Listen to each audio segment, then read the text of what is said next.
Wendy Haney here again, and today we're talking about binding. And the binding part that's, you gotta put the final two pieces together. So the binding tool. I don't know about you, but I've been taught a variety of ways to do the binding. Okay, sewing around the binding around the edge is easy, but then you get to the end, you got these two floppy pieces that you gotta connect together, and oh, do it this way, and line up that, and twist that, and I never quite got it. Or maybe just couldn't remember it from time to time, since sometimes binding, you don't do it very often. Until I found this wonderful tool. This tool is called the binding tool. Imagine that. And it's by TQM Products. I love this tool for a couple reasons. One, my binding always turns out right. And number two, the instructions are right on it. I know, so I'm not doing binding for 6 months and instead of going, okay, found my ruler, but what did I do with the instructions? Is it over there? Maybe it's in that pile. I know, such a pain. Instead, it's right here. So we're going to go over how to use the binding tool to see what you think. Okay, cool thing, as I said, instructions are on the ruler. So, sew on your binding, leaving a 12-inch opening. You will need a 10-inch tail of binding on each side. Okay, so get our little ruler. Okay, not so little ruler. And I don't have a quilt that I'm ready to bind, so we're just faking it with this. It's my wall hanging that needs to get to the long arm. Okay, so we're going to mark one spot. I'll mark another spot. Okay, so there is my 12-inch opening. Now, we're going to fake it. I have my pieces of binding.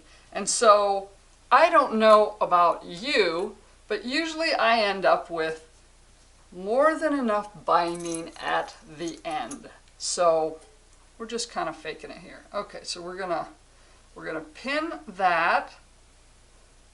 So this is where I would have to stop. And normally what I do is, okay, let's start on the other side. Actually, okay, and I'm just winging it with how much I've got left. So usually I would put my binding on, make sure I have enough left. So there's the binding. I'm sewing it all around my quilt. Sewing it all the way around. I come around here, and usually what I do is where I've marked where I need to stop, I actually put a pin. And so that way I have it marked and I make sure I stop there. So now we've got this sewed on, so we're going to just pretend I sewed all my binding on, and now I got my two strips. And as long as you make sure these are at least 10 inches and you got your 12 inches in between, you're golden. Okay, step number 2.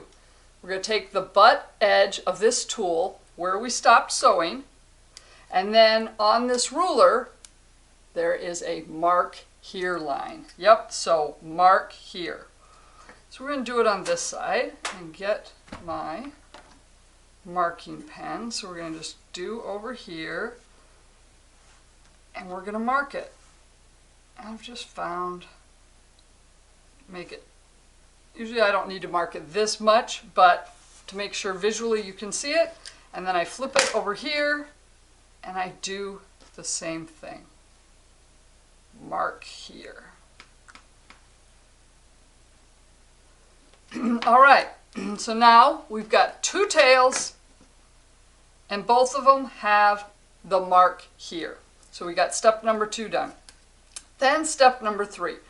And I am going to right now flip this around because the picture, excuse me, the picture in the ruler has it this way. So this is the way I like to work. So now we've got them laid out, and what it says is open them out, face up. So we can do one at a time. And on this ruler, it has 2 marks, B and A. So we have B and A. And so on the ruler, it's going to tell me on one side, this side, I want to draw my lines based on A, and the other side I'm going to put, by B, I'm going to put that on the line I drew and A over here. And so it shows me that right on the ruler. So over here, we're going to take A and we're going to line it up right where I drew my line. And now we're going to draw basically my cutting line. So there's that side. This side, open it up too. And this side, it says to put B on my line. So I'm actually going to line that up. So we've got B on my line. And draw those. There we go. And I used to always get a little nervous at this point because now you got to cut it. And I'd like, oh, is it going to work? Is it going to work? I don't worry about it anymore because the ruler, it works. So grab our scissors and we are going to cut on our lines.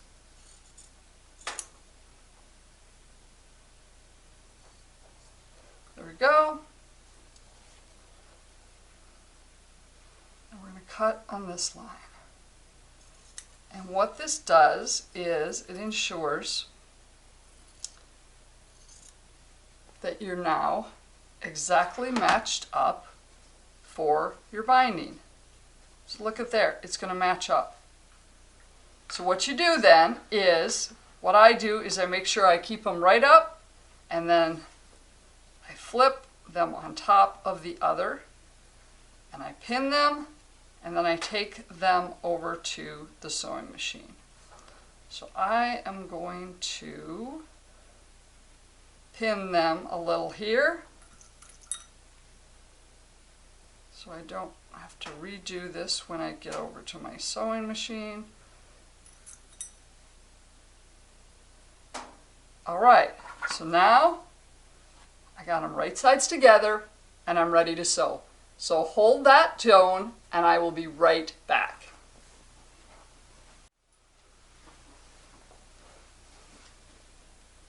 Okay, here we go. We are back. So I haven't pressed it yet. So we're going to just do a little finger press there. And we fold it over. And look at there. There's my 12 inches space, and there's my binding, and it goes together right in there. And it fits, and then all you have to do is sew the last 12 inches of your binding and you're done.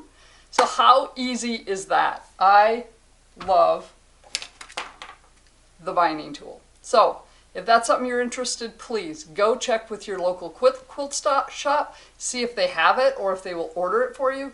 If not, well, there's always online. Take care and thanks for watching. Thank you so much for watching. Be sure to stay in touch by subscribing to my new YouTube channel, Wendy J. Haney, or going over to Facebook, facebook.com/groups/lifefulfilled. That's my group, Life Fulfilled, where I talk about all the things that I love. Quilting, wine, wellness, books, needlework, machine embroidery. Yeah, I have a lot of things I love. You can also find my Facebook page, Wendy Haney. That one's a little more difficult to find, but you can find my mug. So there you go, find that. Otherwise, I'm also at wendyjhaney.com. Take care, and once again, I appreciate you watching.